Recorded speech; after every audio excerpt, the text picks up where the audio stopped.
uji asumsi klasik terdapat 4 uji, di mana yang pertama ada multikolonialitas, yang kedua ada heterogenesitas, yang ketiga ada normalitas, yang terakhir adalah autokorelasi. Nah, sebelum itu perkenalkan saya Valentino. Saya Anjali Oping, saya Manolo Pemalik, saya Desa Kolomentut, saya Angel Padalewen, saya Angel Sunda, saya Edward. Selanjutnya kami akan masuk ke dalam cara atau running data. Oke, langsung saja kepada teman saya, persilakan. Baik, di sini kita lihat bahwa setelah transformasi data, collinearity statistik untuk toleransi dan juga VIF dari ketiga variabel bebas ini telah berubah. Dan kita untuk variabel F1 untuk nilai toleransinya sudah berubah menjadi 0,187, dan untuk nilai VIF-nya telah berubah menjadi 5,345.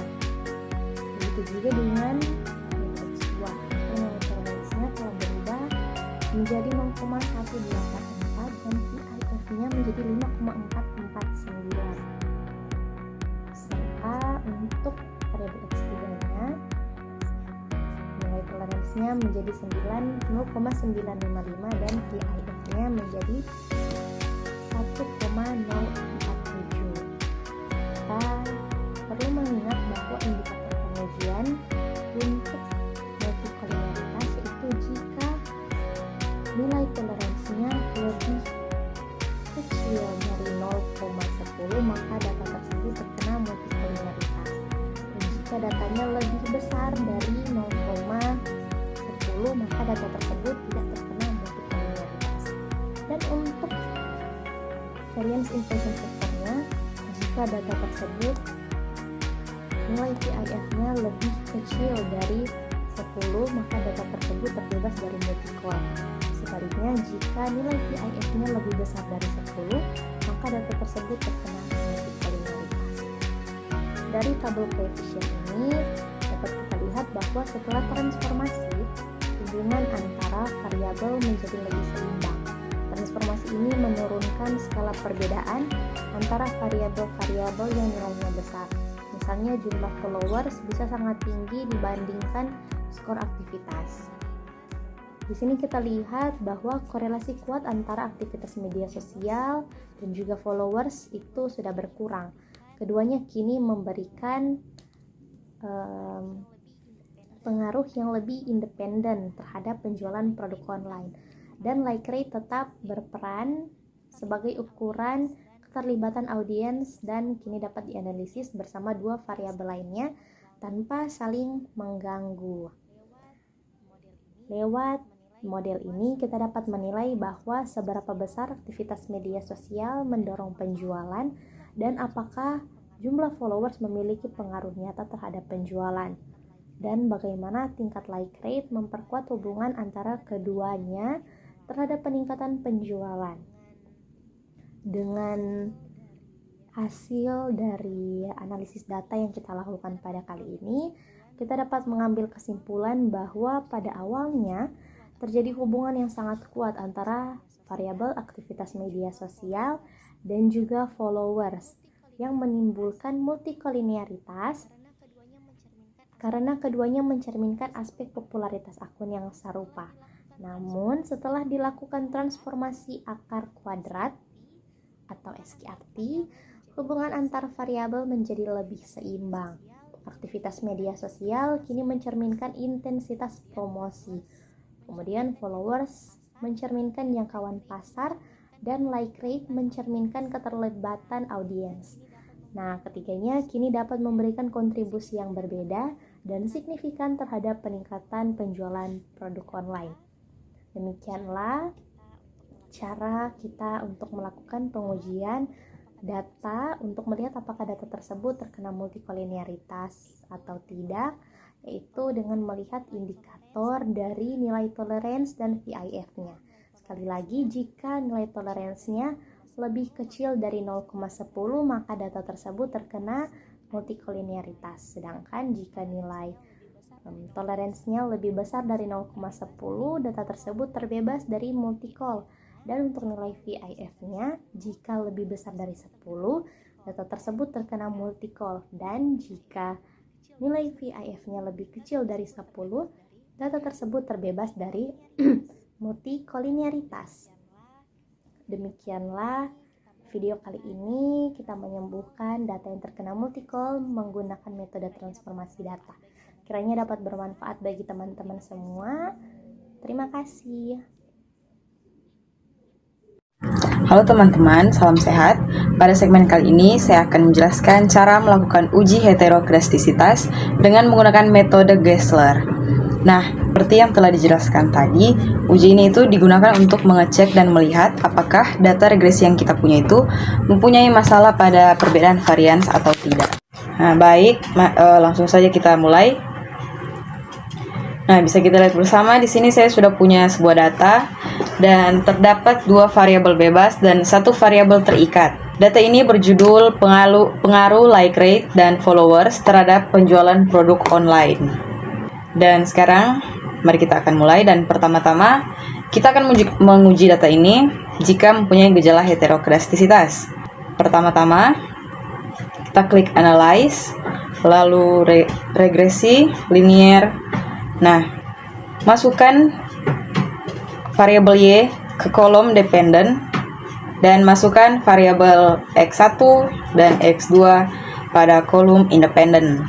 Setelah itu kita klik save, lalu nyalakan centang pada kolom residual yang unstandardized, lalu klik continue, lalu klik OK.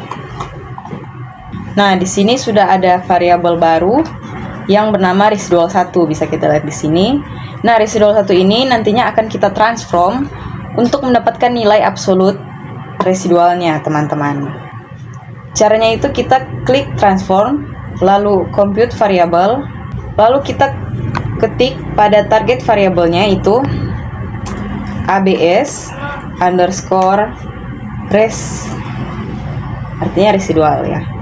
Lalu pada kolom numeric expression kita ketik ABS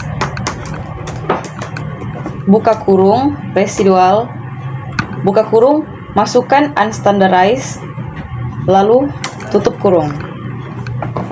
Lalu kita klik OK. Nah, di sini kita sudah mempunyai variabel baru lagi yang bernama absolute residual. Nah, dan sekarang kita akan melakukan uji Gessler-nya. Cara melakukan uji Gessler yaitu klik analyze, regression linear, keluarkan variabel Y dan masukkan variabel absolute residual, lalu klik save, hilangkan centang pada kolom residual ini, lalu continue, lalu klik OK.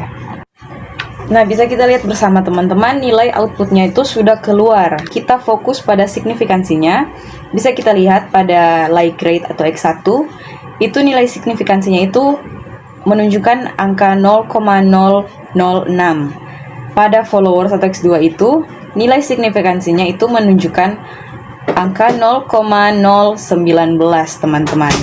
Sedangkan pada uji heterokedastisitas itu mempunyai indikator kalau nilai signifikan itu lebih besar daripada 0,05, berarti tidak ada masalah heterokedastisitas. Tetapi sebaliknya, teman-teman, jika nilai signifikansinya itu menunjukkan kurang dari 0,05, berarti itu menandakan bahwa data ini itu mengalami gejala heterokedastisitas, dan bisa kita tarik kesimpulan bahwa data ini mengalami gejala heterokedastisitas, teman-teman. Jika sudah seperti ini, bagaimana cara kita untuk membuat atau mengobati data ini menjadi terpenuhi, teman-teman? Gimana caranya? Begini caranya, teman-teman. Nah, caranya itu dengan melakukan transformasi data pada salah satu variabel, teman-teman. Nah, di sini saya memilih variabel X1 yang mau saya ubah. Klik transform, lalu compute variable. Nah, di sini kita reset dulu. Nah, pada target variabelnya kita menuliskan X11 karena variabel X1 yang akan kita ubah. Nanti nama baru variabel yang akan muncul itu X11, teman-teman. Nah, pada numeric expression kita masukkan X1, lalu dikurangkan dengan 0,050, lalu kita kalikan dengan residual 1, teman-teman.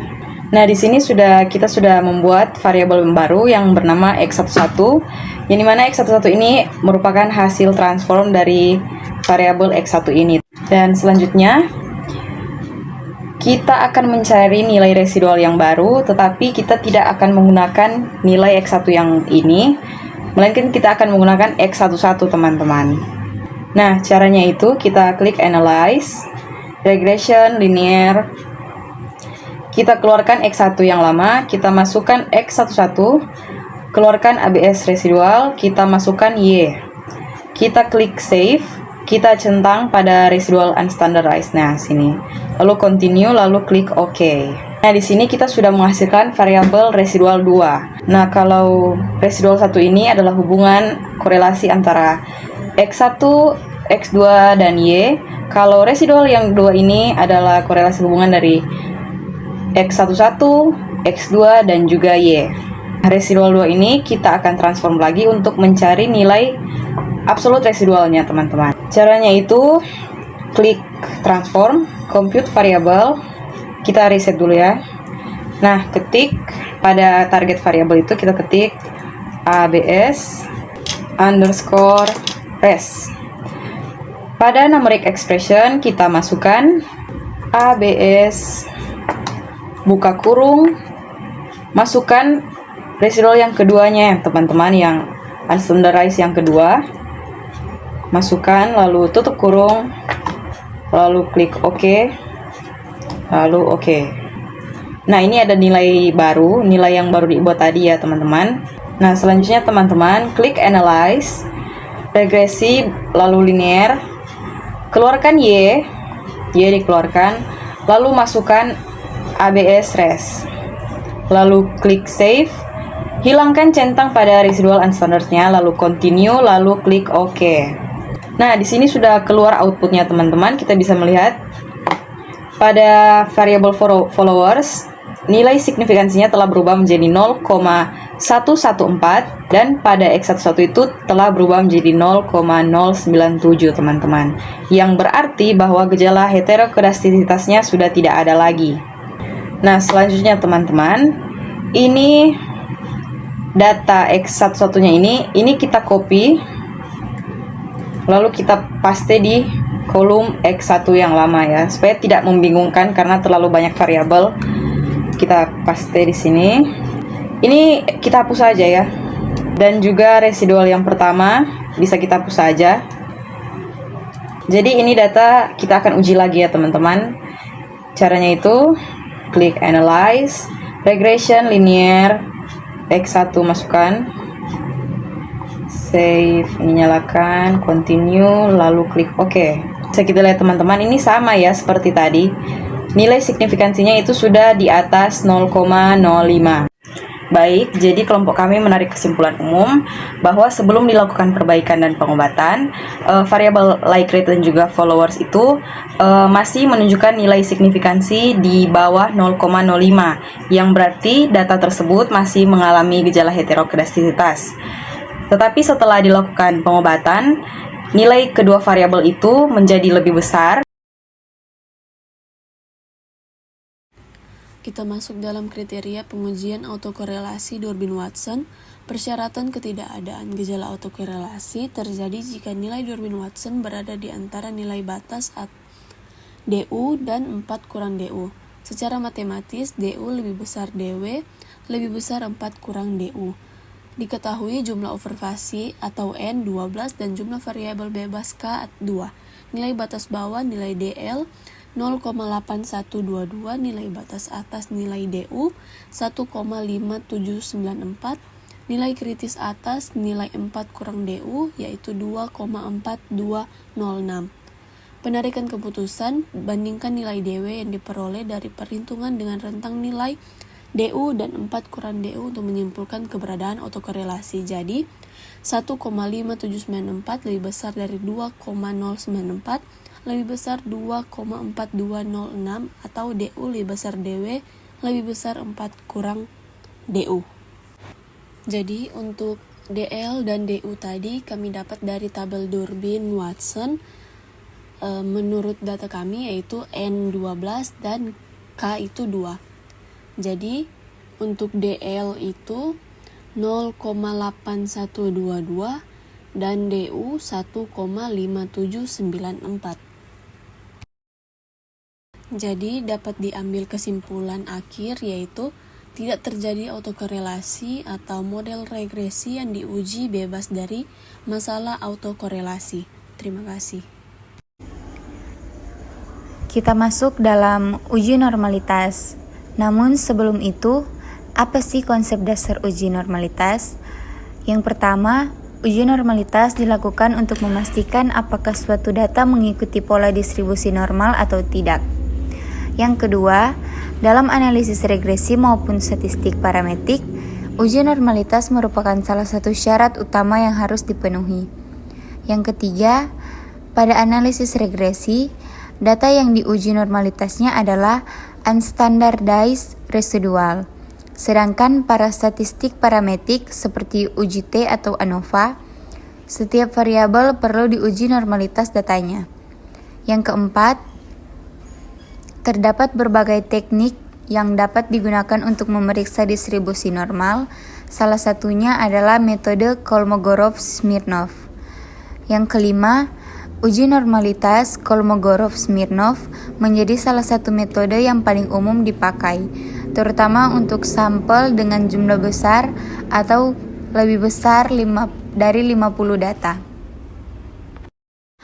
Kita masuk dalam kriteria pengujian.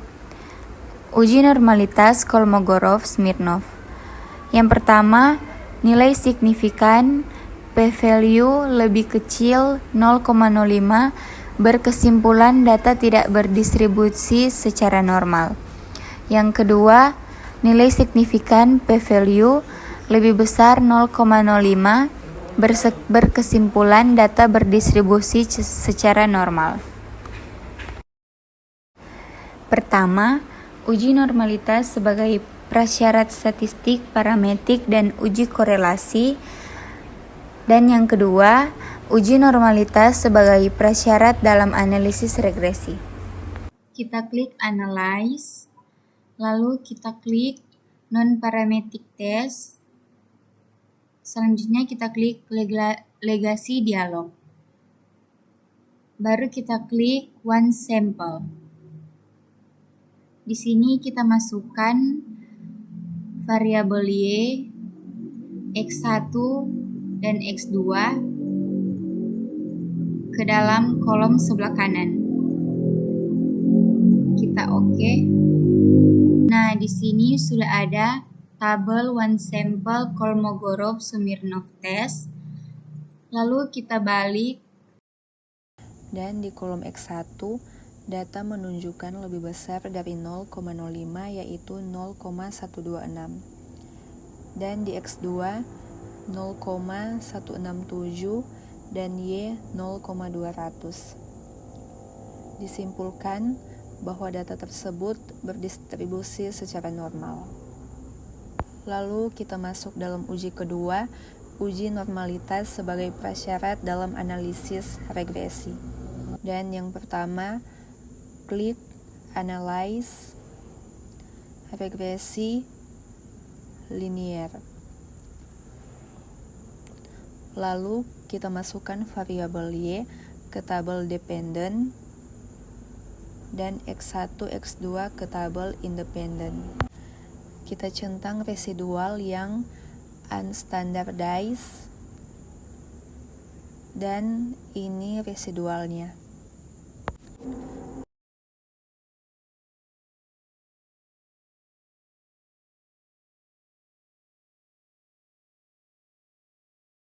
Lalu kita akan melakukan analyze non-parametric test.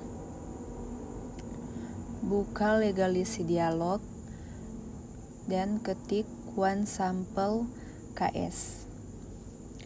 Kita reset unstandardized dimasukkan ke dalam kolom sebelah kanan. Oke. Di sini sudah ada tabel one sample signifikan yang kedua dengan uji normalitas sebagai prasyarat dalam analisis regresi bernilai lebih besar dari 0,05 dengan nilai 0,114.